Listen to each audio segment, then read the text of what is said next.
नमस्कार दोस्तों, India news के डिजिटल प्लेटफॉर्म पर आपका स्वागत है। बांग्लादेश में बीते दिनों हमने देखा कि कैसे वहां आंतरिक आंदोलन की वजह से किस तरह शेख हसीना की सरकार का तख्ता पलट हुआ और फिर मोहम्मद यूनुस ने अपनी एक सरकार बना ली।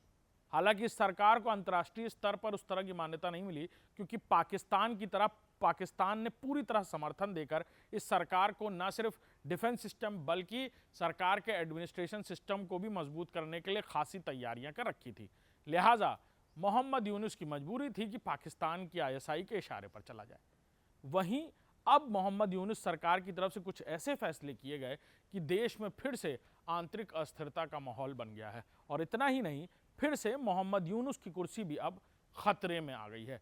और ऐसी भी उम्मीद की जा रही है कि फिर से जिस तरह बांग्लादेश में आंदोलनों की झड़ी लग गई है, दोबारा मोहम्मद यूनुस सरकार भी उसकी भेंट चढ़ सकती है। लिहाजा अब मोहम्मद यूनुस की भी कुर्सी पूरी तरह खतरे में है।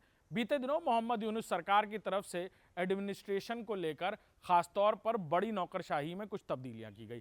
कदाचार को एक कानूनी अपराध मानते हुए उस पर बर्खास्तगी की कार्रवाई को लेकर दोनों सदनों में इसे पास कराया गया और फिर यह तय हुआ कि अगर कदाचार करता है कोई भी सरकारी अधिकारी कर्मचारी तो उसके खिलाफ इस तरह से कार्रवाई होगी।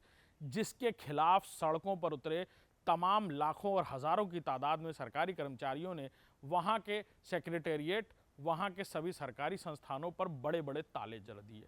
सेना की मदद लेनी पड़ी और फिर उन लोगों को सड़कों से खदेड़ा गया जो सरकार के एस्टैब्लिशमेंट के मुख्य हिस्सा थे।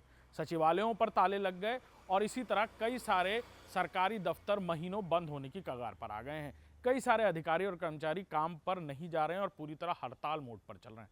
वहीं ऐसे में वहां के शिक्षक भी एक नए आंदोलन के साथ सड़कों पर उतरते नजर आ रहे हैं और एक के बाद एक आंदोलनों की भेंट चढ़ रही मोहम्मद यूनुस सरकार को लेकर उम्मीद की जा रही है कि हो सकता है कि मोहम्मद यूनुस की भी कुर्सी आने वाले दिनों में इसी आंदोलन और इसी तरह के प्रदर्शनों की भेंट चढ़ सकती है।